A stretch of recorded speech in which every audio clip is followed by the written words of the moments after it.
Hello, everybody, and welcome to this episode of From the Field Farm Chat with Idaho Wheat. My name is Ryan Mortensen. I am the Communications and Programs Manager for Idaho Wheat. And today we are so privileged to have with us University of Idaho Principal Researcher Joan Campbell. Joan is going to talk to us a little bit about the research she has been doing on behalf of Idaho Wheat and the wheat industry in general. Joan, I'm just going to hand it over to you if you want to give us a little introduction about yourself, about your research, and then I'll go ahead and get this open so we can share your screen for any visuals you have. Okay, thanks, Ryan. This is some work that we started with a graduate student about 5 years ago, and we've been he's gone now, but we've continued working with it, and the Wheat Commission has been funding this research. And what I'm talking about today is looking at seed safeners, and this is putting the safener to a herbicide on the seed. Now, safeners are not new. They are used in a lot of herbicides you may have been using. Maybe Osprey or Osprey Extra, Everest. Older herbicides like Eptam, Radicane have had safeners in them. But one of the things about a lot of the herbicides that we use that have safeners is they put it in with the formulation. So when you buy the herbicide in the container and you mix it up, the safener's already in there. So it does safen the crop to the herbicide if there might be some chance of having injury, but it also oftentimes affects the weed itself. So not only are we safening the plant, the crop that we don't want to injure, we may not be getting optimal weed control. So in the case of seed safeners, and this has been used with sorghum, this particular compound that we're looking at here has been used with sorghum, and you put the safener on the crop seed. So we're looking at putting it directly on the wheat seed, in which case the weeds do not come in contact with it.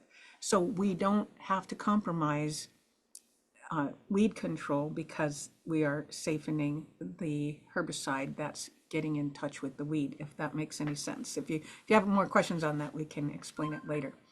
Okay, so I am going to share my screen and give you some idea of what we've been doing in the last few years. I can't share my screen yet. Oh, let's see. So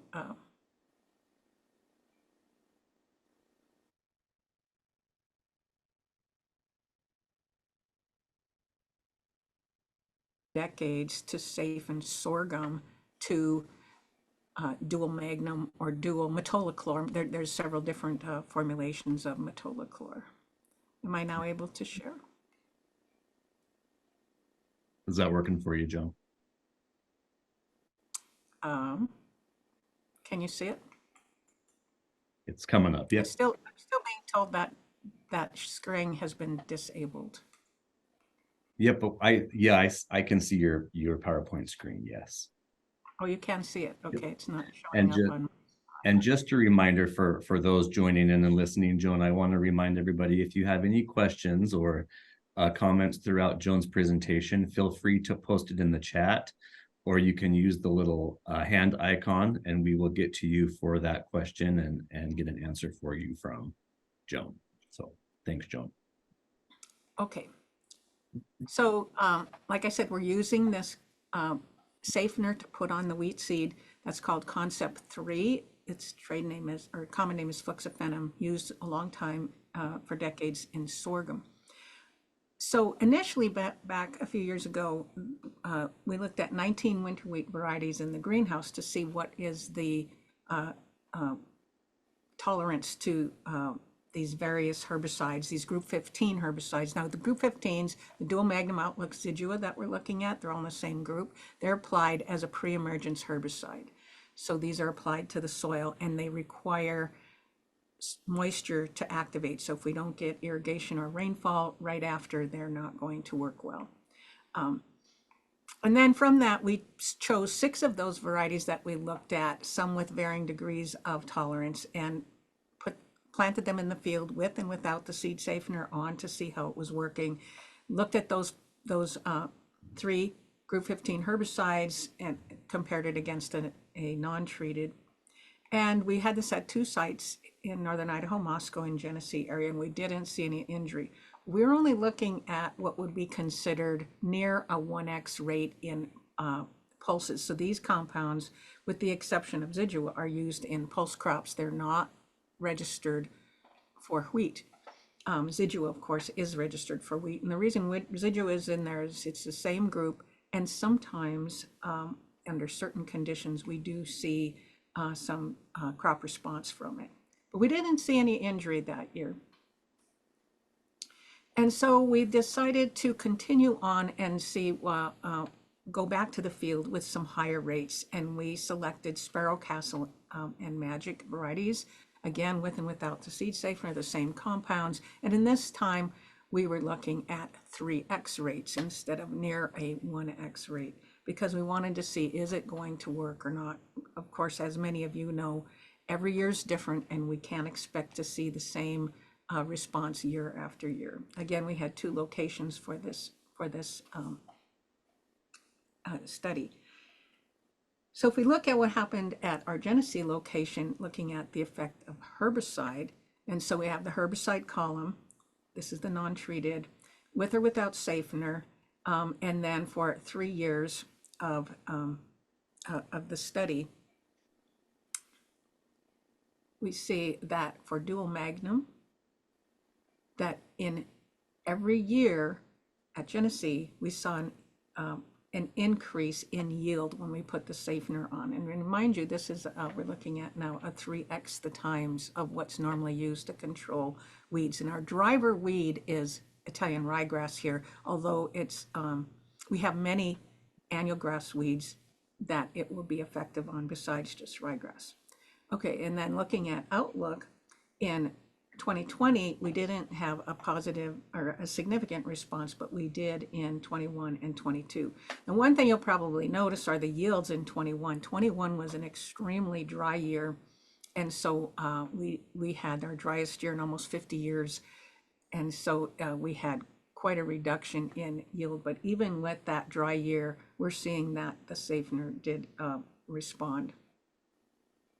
And we included Zidua in the first 2 years, but we dropped it out the year of 2022 because we thought, well, it's safe enough. We're not going to get a response from safener, which I'll address a little bit later. Probably a mistake for us to do that. Okay, and then to look at what about the varieties. We looked at 3 different varieties. So here's the variety, Castle, Magic, and Sparrow, with and without the safener. And in 2020, Sparrow was the only one that had a statistical response, although Magic also did respond, but that we didn't get a statistical response from that. Castle in 2020 and 2021 did not show a response from the safener, but we had determined in the greenhouse that Castle actually had some inherent tolerance to these compounds built into the variety itself. And so then if we look at 2021, that was our dry year, hence the low yields. Both Magic and Sparrow, we saw a statistical response, but not with Castle. And then in 2022, all 3 compounds. Now, the thing about 2022, which was interesting, so 2021 is our driest, hottest year in almost 50 years. In 2022, we were followed by a very cold, long, wet spring. It snowed, seemed like every other day in April. May was cold and rainy. The seeds sat in the soil, any of our spring crops. So it was a very trying year as far as on the other side of the spectrum for cold and wet. And in 2022, then we saw a positive response from all of our varieties at Genesee. We also had the study out in Moscow. So to look at what happened in Moscow for the herbicide response. For dual magnum and outlook, we had a positive response in 2020 and actually in all years we had a positive response for dual magnum. and for outlook only in 2020 and 2022. And the likelihood of that was because we didn't have the moisture to have as much activation. And again, Zidua was not showing much in those first 2 years, so we didn't use it the 2022. Now to look at variety response in Moscow in 2020, there was a positive response for Magic and Sparrow, not for Castle, which like I said has some inherent tolerance anyway. And then 2021, we didn't get any response and winter wheat at Moscow. And in 2022, our cold, wet spring, all the varieties had a positive response when we put the safener on. This is averaged over all of the Group 15 herbicides. So we also looked at spring wheat, and we had 4 varieties of spring wheat where we were looking at this: Tico, Ryan, Seahawk, and Net CL, which is a Clearfield variety. Again, same type of experiment with and without safener comparison, the 3 Group 15 herbicides compared against a non-treated. And in this case, we were looking at 2x rates because in the first year, we started seeing some dramatic response as the winter wheat was coming out of dormancy. And we're getting ready to plant the spring wheat, and we were a little bit shy, thinking, oh, maybe we're causing too much damage. So we backed off those rates to 2x rates for the spring. And again, we had 2 locations. Now, on the spring wheat in 2020 and 2023, we didn't see an effect of safener at either of the sites. In 2021, there was no effect at Moscow, but at Genesee, only with the variety Ryan and the herbicide Dual did we see an effect. And when we had Dual applied to Ryan without a safener, it was less than the check. But when we added the safener, it was higher than the check. And so even in that dry year where we probably didn't get a lot of activation of the herbicide, we were seeing some effect of the safener, positive effect of the safener. So at Genesee in 2022, and we didn't have this out in 2022 at Moscow this year, but this is the cold, wet year. Just want to keep reminding you of that. In every case where we applied the herbicide, we saw a positive response, even with Zidua. Now remember, I said, oh, we weren't seeing a response with Zidua, so we're going to drop it out. And in retrospect, maybe that was a mistake. So this year, well, I should say this past fall when we planted, we did include Zidua again because you never know. And there are some instances where Zidua can cause a bit of a crop response. So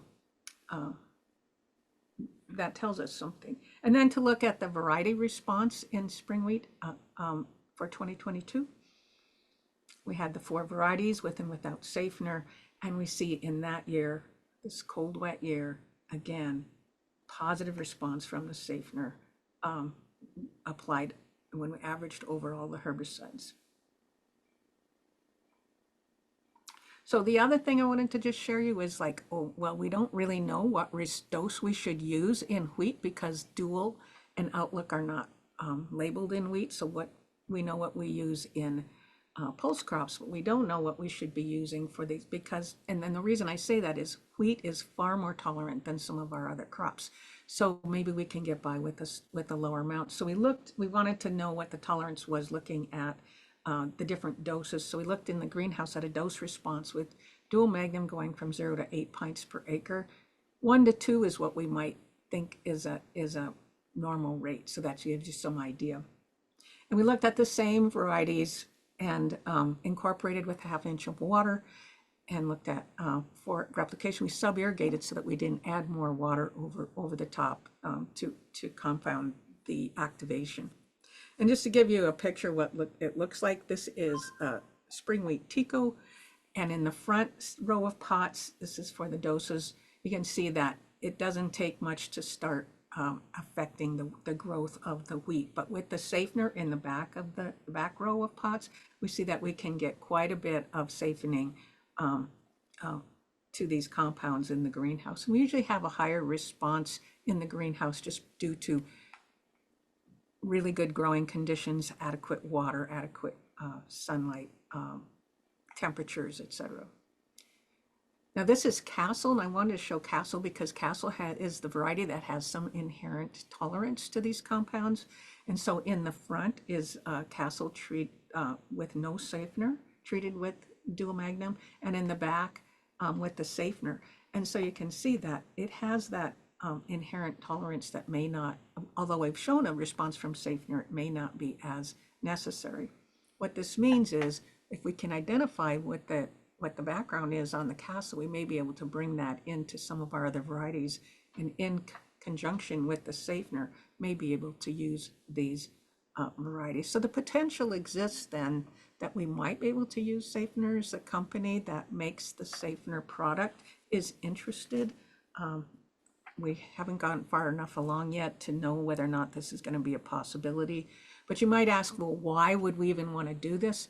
When we started this research, there had been no reported resistance to dual magnum or metolachlor, which is the common name, and Outlook. And so it's like, we have so much resistance, especially with Italian ryegrass, to different herbicides, and some of our other grasses, which we rely on a lot of our group 1 grass herbicides, some of our group 2 grass herbicides, we're developing resistant populations. And so this was something that might give us another tool to help with this, and also break up the use of those modes of action instead of using the same modes of action over and over. And with that, I'll stop my screen sharing. And if you have any questions, you can let me know.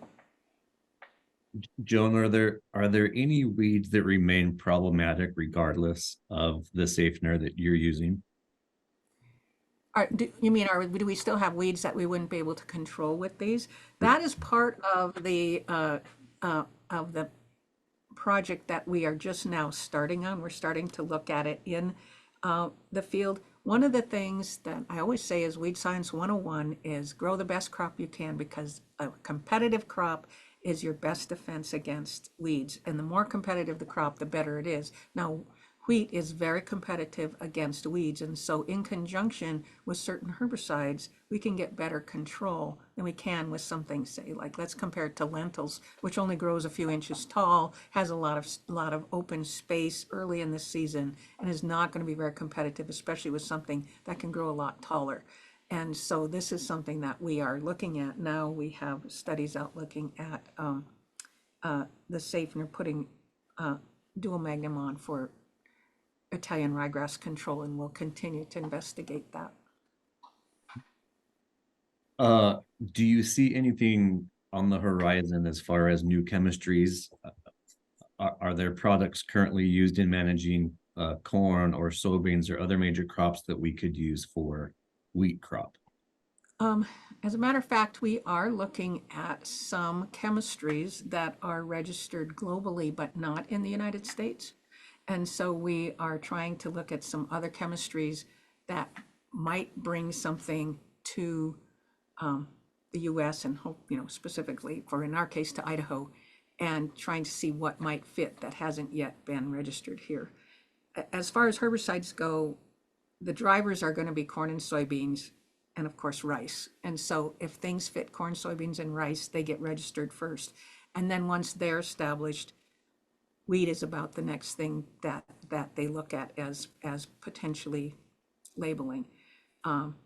So we have been told by companies that they have a lot of things in the pike that aren't yet registered, and I hope what they tell us is true, and we may have some things on the horizon. Yeah. I can't tell you any of the names of them. They wouldn't mean anything anyway. Okay. Since they're global, I could give you the name of it and it wouldn't mean much. So No, that's okay. I get that. Thoughts on the new coaxium production system? yes. Coaxium is very good on downy brome. So at extremely low rates, brome is controlled.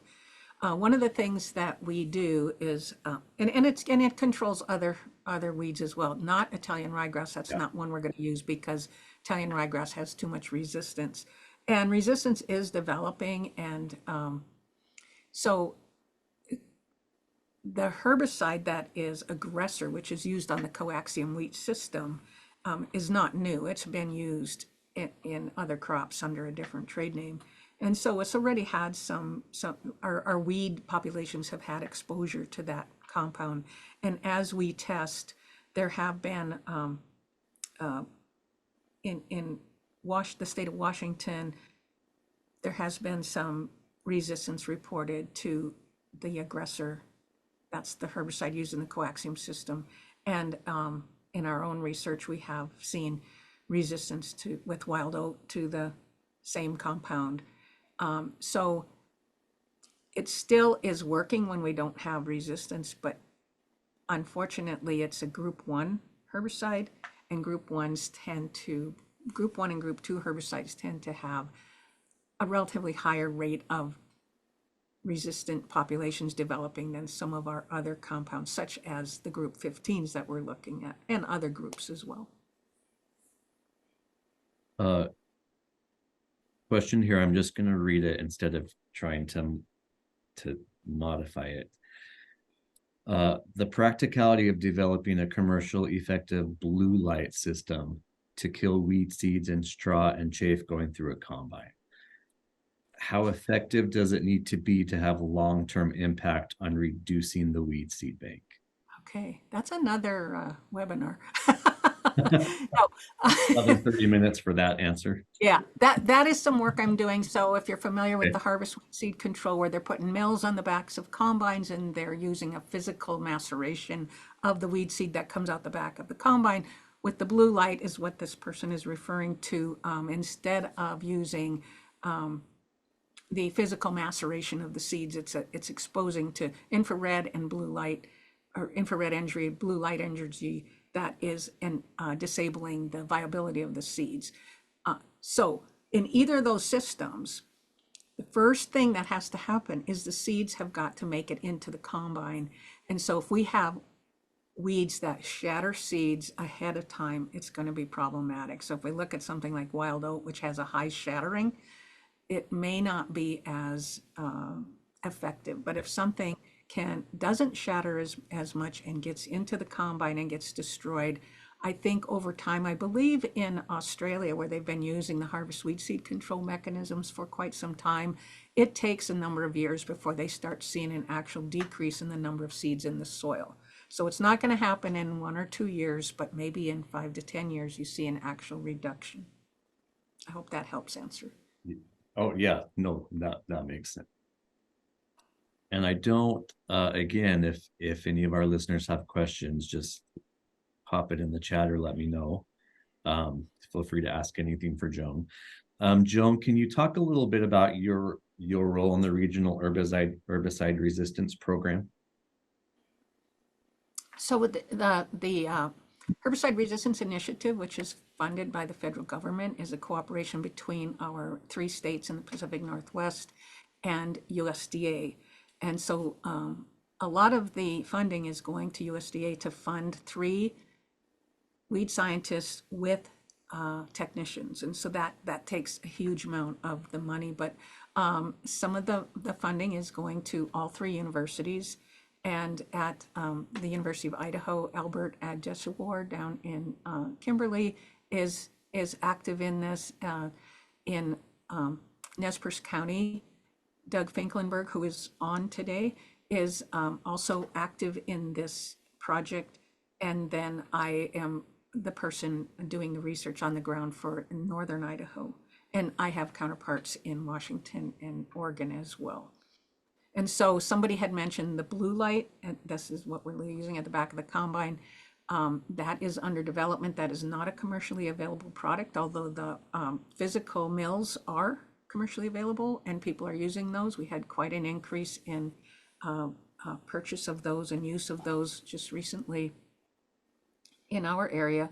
So that's part of what we're looking at. We want to look at things like what is going to be the usefulness of these harvest weed seed controls. Are we getting the seeds into the combine in order to destroy the seeds? Like I said, it has to get in, otherwise it's not going to work.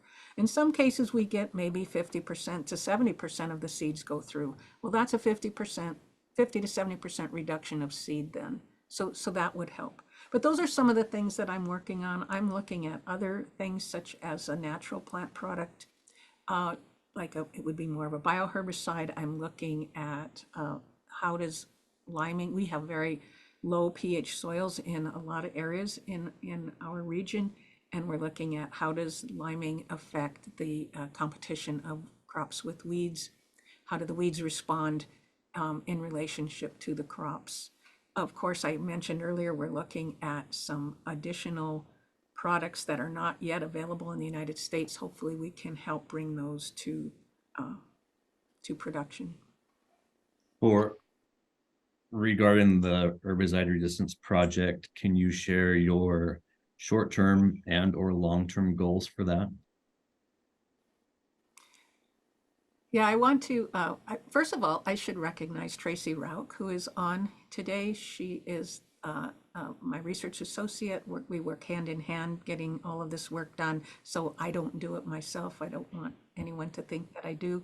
She does a lot of the work. She's very responsible for this. And she's going to be around longer than me. So when you talk about long-term goals, and we do hope to hire, we had a weed scientist up in northern Idaho, third on our list at the University of Idaho, and the provost, we went forward with 4 asks for faculty, and the provost granted the top 2. The weed scientist was number 3, so I'm hoping what that means is we will have a new weed scientist come on soon. And so that person will be then taking over a lot of the work that I'm doing. But short term, we are looking at things like what is the effectiveness of, say, any of the herbicide control systems in the back of the combine. So these harvest weed control mechanisms, can we get enough seed destroyed to actually make an effect? So we are starting to look at weed seed. So long-term goal is looking at reduction of the weed seed in the soil using these techniques. Also looking at things like tillage versus no-till. Can we have an effect on certain weed speeds by using tillage or no-till? Sometimes we have a better luck with no-till, other times not so much, depends on the species. Looking at some combinations of things. Short-term goal would be to try to effectively bring some of these compounds that we're not yet utilizing that can come in and take care of the problem, herbicide resistance that we have now. So that would be more of a short-term goal. The long-term goal down looking at reducing weed seed in the soil, that takes a while. Okay. With both coaxium and clear-filled systems on the market, are there situations that the use of clear-filled would be preferred over coaxium or vice versa? I guess I wouldn't say you would prefer one over the other, with the exception of the coaxium. The aggressor herbicide used in the coaxium system is not going to have the long-term carryover that the Beyond herbicide that you use in the Clearfield system would. So if you have sensitive crops in a system, the Beyond, you'd have to be careful about what your rotational crops are. That's not, we don't have that issue with the coaxium system. However, there may be more resistance out there due to one of the herbicides than the other. Like I said, but for both of them, Italian ryegrass isn't going to work. Italian ryegrass has an interesting genetic background. All ryegrasses seem to have a genetic background. I'm not a geneticist, so I don't want to really address that, but they do tend to develop resistance to herbicides in a much more accelerated rate than some other weed species do. But it's not just the weed species in and of itself. It's also in conjunction with the types of herbicides that we use. So group 1 and group 2 herbicides, we also tend to see more resistance developing. So when you talk about a herbicide system and then a weed genetic background, those kind of go hand in hand, and so we can expand out to different herbicide systems. So like I started at the beginning when I was talking about the group 15s, we didn't have herbicide resistance. So that would be a very advantageous system to use. in the case of the coaxium or the Clearfield systems, when we still have populations that are susceptible to those herbicides, then it'd be very good to use those. Not overuse them, but use them as part of the rotation. Great clarification. Thank you. We are coming up right on our 30-minute mark. I just want to look one more time to see if any of our listeners have any questions for Joan. Joan, again, thank you so much for your time today and participating with us in our From the Field. We appreciate your work on behalf of Idaho wheat growers and the research that you are doing for the Idaho wheat industry. Okay. And just a reminder for those that are listening, this podcast will be posted on our podcast and YouTube channels, as well as on our social media. And then just be looking out for information on our next From the Field. We'll be featuring cat soils from the McGregor Company coming up in a couple of weeks. So thank you guys all for watching today. Joan, thank you again for participating, and we will see you all next time. All right. Thanks again. Bye-bye.